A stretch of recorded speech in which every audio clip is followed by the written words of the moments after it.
pessoal, estamos aqui com mais um Leia Bula e hoje com um convidado especial que é o Dr. Carlos. Ele vai se apresentar para vocês, mas nós temos um assunto super interessante que é sobre anabolizantes. Quem já ouviu falar de atletas anabolizantes é um assunto polêmico, interessante e que também causa preocupação, porque muitos atletas hoje fazem sem nenhum critério e também a gente encontra produtos adulterados. Mas o Carlos vai se apresentar, ele é farmacêutico, ele tem um trabalho com ortomolecular excepcional aqui na cidade de Manaus. Ele vai falar um pouco dele e também a gente vai dar sequência na nossa entrevista. Bom dia, Carlos, tudo bem? Bom dia, Ednilza. Obrigado pelo convite, agradeço também o Portal da Holanda pelo convite. E me apresentar, sou formado em Ciências Farmacêuticas, sou pós-graduado em Análises Clínicas e também especialista em ortomolecular pela Unileia. Então, assim, trabalho hoje com um consultório multidisciplinar, onde nós temos nutricionista, nós temos educador físico, tudo isso para tentar buscar essa performance com saúde desses atletas. Muito bem, muito bem. Mas o que a gente traz aqui é hoje assim, a gente vê muitos atletas que fazem natação, fisiculturismo, fazem basquete, vôlei, e muitos desses atletas, musculação, muitos desses atletas, Carlos, eles tomam suplementos, vitaminas, fazem dieta, mas também tem a preocupação deles fazerem anabolizantes. Eles fazem esses anabolizantes sem critérios. O que você diria sobre isso? Então, esse assunto é um assunto bem polêmico, né? Que, na verdade, com essa grande indústria do fitness, tem crescido bastante, que é o uso recorrente de esteroides anabolizantes. Uma coisa bastante importante para a gente pontuar, primeiro, é o conceito. Muita gente fala por aí, anabolizante, bomba, enfim. Bomba! Esse termo certo, bomba, gente. Olha, aquele cara é bombado, tá fazendo bomba na academia para ficar super atleta. Como é que é isso? Exatamente. Então, o que acontece? Primeiro, o conceito certo mesmo seria esteroides anabolizantes. Porque falar a palavra anabolizante é uma coisa muito vaga. Anabolizante é o quê? Tudo que gera anabolismo, tudo que gera síntese proteica. Então, por exemplo, um whey protein é um anabolizante, um peito de frango é um anabolizante, um ovo é um anabolizante. Então, esse conceito de anabolizante já é um pouco descartado. O certo mesmo são esteroides anabolizantes.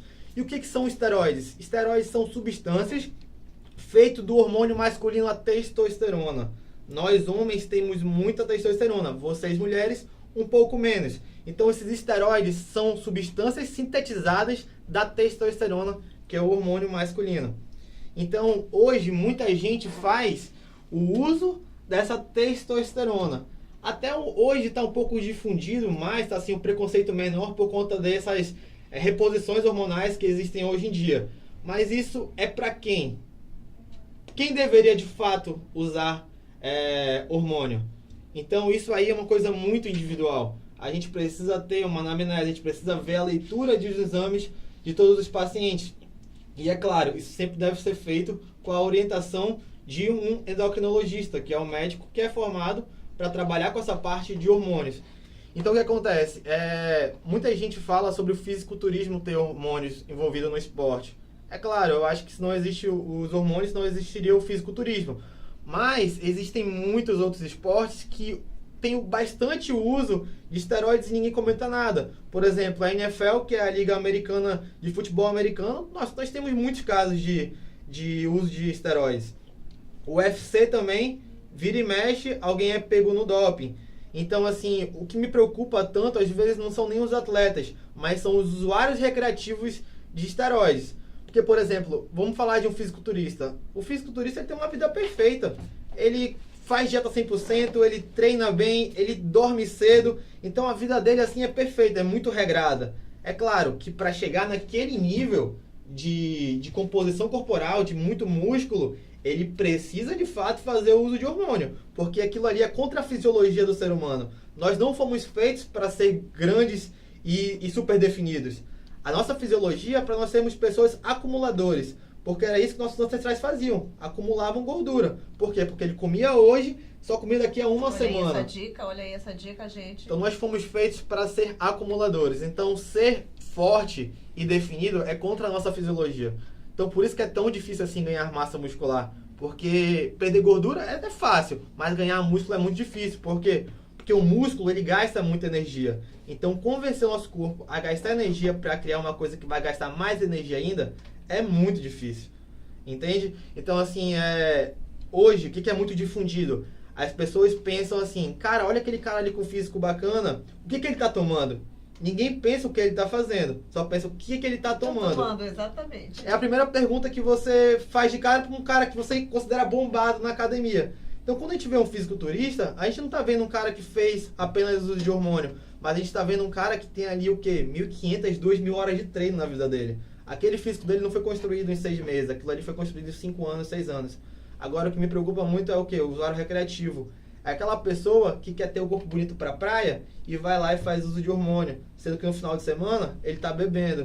Sendo que ele pega uma gripe, toma antibiótico, anti-inflamatório, prejudicando o estado renal dele. Gente, fica ligado nisso aí. Então, assim, o uso recreativo desses hormônios me preocupam bastante.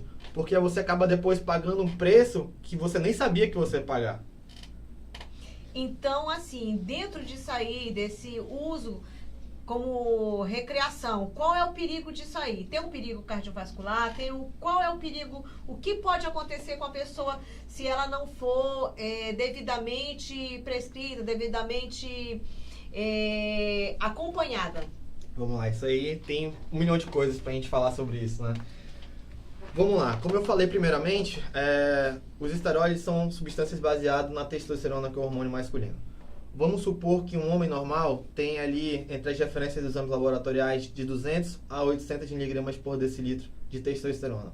Aí eu vou lá e faço o uso da testosterona, minha testosterona vai bater ali 1.500, 2.000 miligramas por decilitro, sendo que o normal seria até eu ter 800.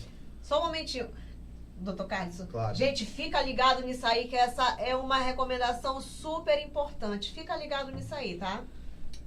Então, o que acontece? Vamos supor que o indivíduo fez uso ali de testosterona e a testosterona ele foi bater ali 2.000 miligramas por decilitro. Será que de fato é possível ele manter aquele corpo que ele construiu com 2.000 miligramas, depois ele manter com 500, 800 miligramas? Isso é uma coisa impossível. Então, assim, o aumento da massa muscular hoje, ele é feito com doses suprafisiológicas de testosterona. Alguma coisa assim que eu posso dizer que é apenas ilusório. Porque você vai estar bem naquele momento que você está usando. Mas depois, quando você parar de usar, é que vem os problemas. Por quê? Porque você vai entrar numa coisa chamada creche hormonal. E é isso aí, a gente pode falar vastamente sobre esse assunto. O que acontece?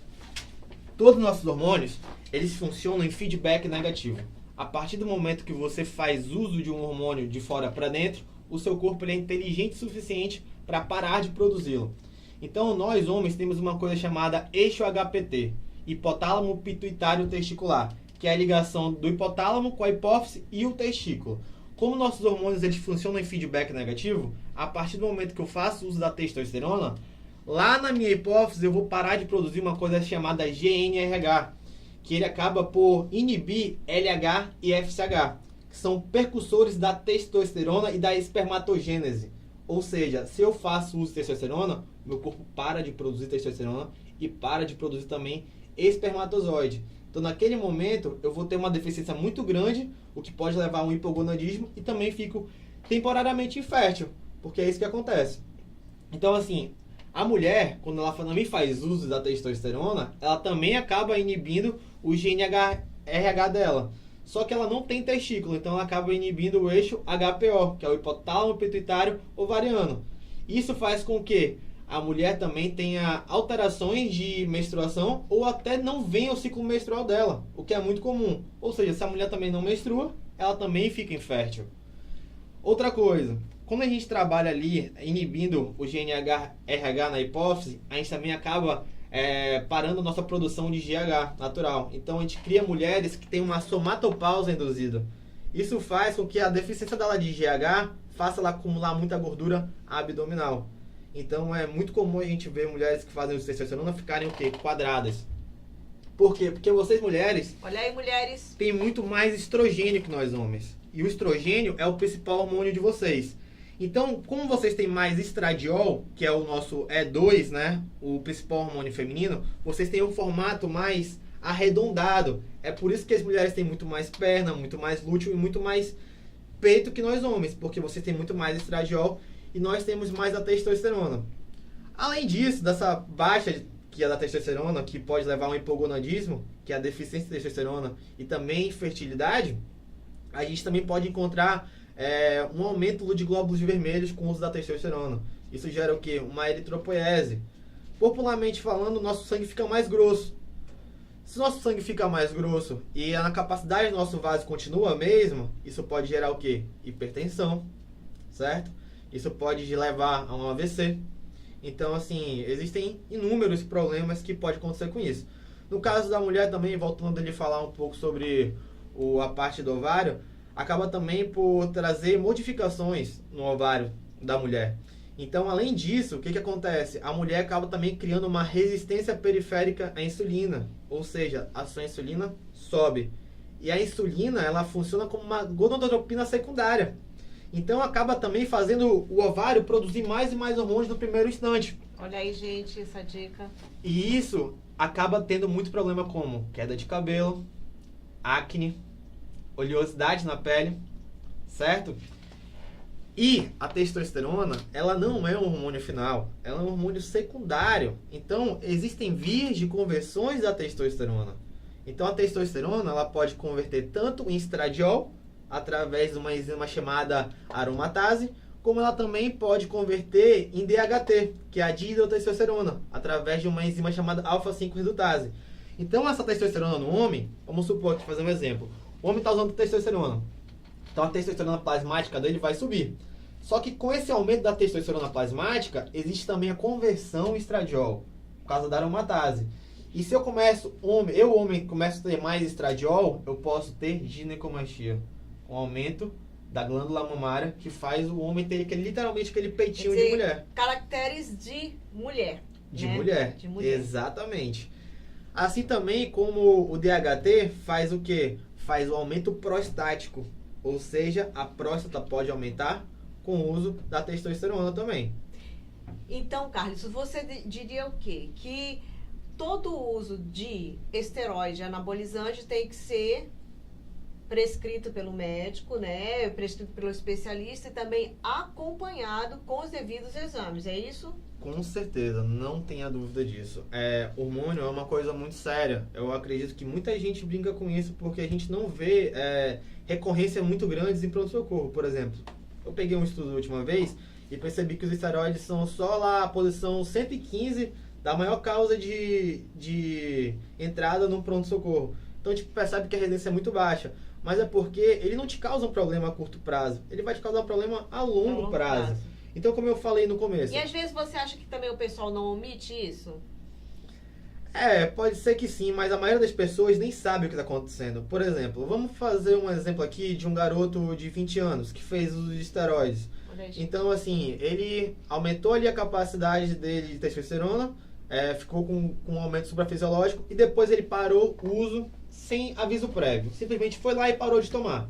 O que acontece? Como o corpo dele inibiu a produção hormonal dele, ele vai cair ali de uma alta quantidade de hormônios para uma baixa quantidade. Então ele ele nunca vai voltar assim o que ele era antes. Vamos supor que esse garoto de 20 anos, o normal dele seria ter 700 miligramas de testosterona. Ele fez o uso, foi lá para 2.000, quando parou, vai cair lá para 50, para 60. É como se fosse uma mulher de 50 anos. Gente, então, que perigo. Essa baixa testosterona pode levar até a depressão.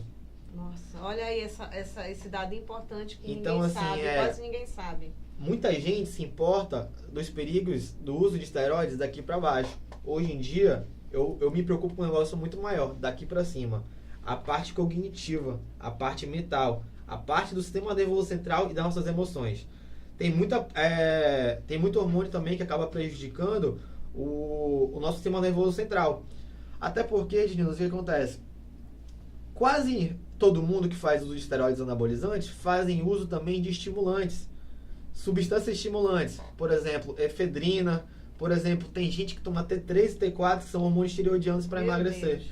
Então tu imagina por aí, T3 tem uma forte ligação com o sistema cardiovascular. Então, isso aí é uma coisa que pode gerar um perigo a curto prazo. Isso aí, de fato, é uma coisa que me preocupa muito. O uso exacerbado de cafeína, de efedrina, de estimulantes em geral. Muita gente hoje até faz uso de broncodilatadores. Meu Deus.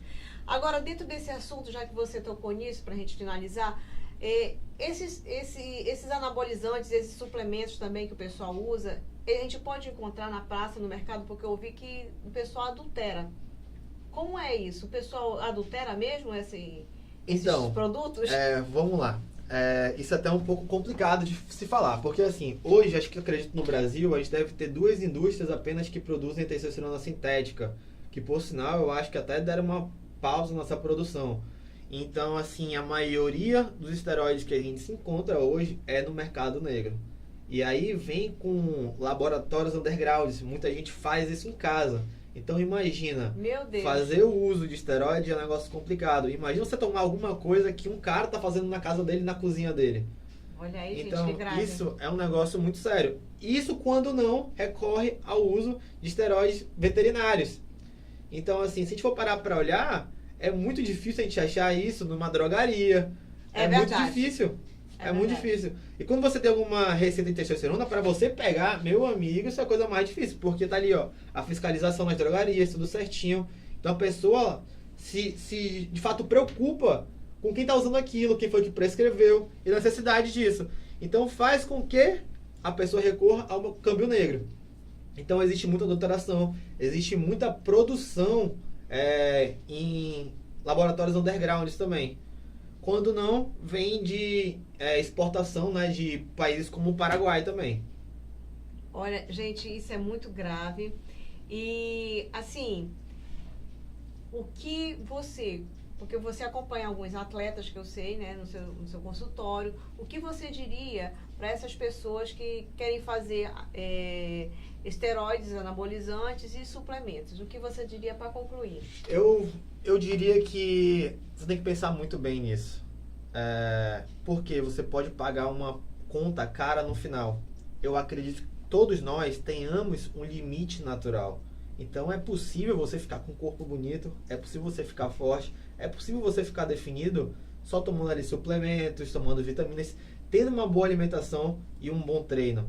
Então, ter constância é muito importante. Você de fato fazer as coisas direito é muito importante. Não querer procurar recurso milagroso.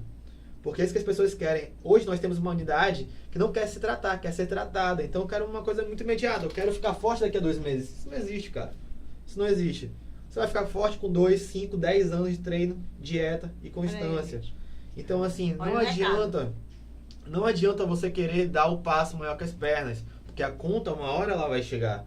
Então, assim, o que acontece bastante nós vemos as pessoas que falam, eu me dei bem com esteroides. A outra pessoa, esse é um recurso que não me cabe. Então, o meu trabalho hoje é te falar os perigos que podem causar e o preço que você pode pagar. Então, aconselho você, treine, faça dieta, tenha uma constância. Essa é a chave do sucesso. Muito obrigada, Dr. Carlos. Gente, fica aqui o recado. Esteroides anabolizantes, suplementos, então procure um especialista. Sempre tenha cuidado, porque você pode pagar um alto preço. Não esqueça também de visitar nosso Facebook, nossas mídias, nosso site, nosso Instagram. E eu encontro com vocês na próxima quinta-feira no Leia a Bula. Até lá!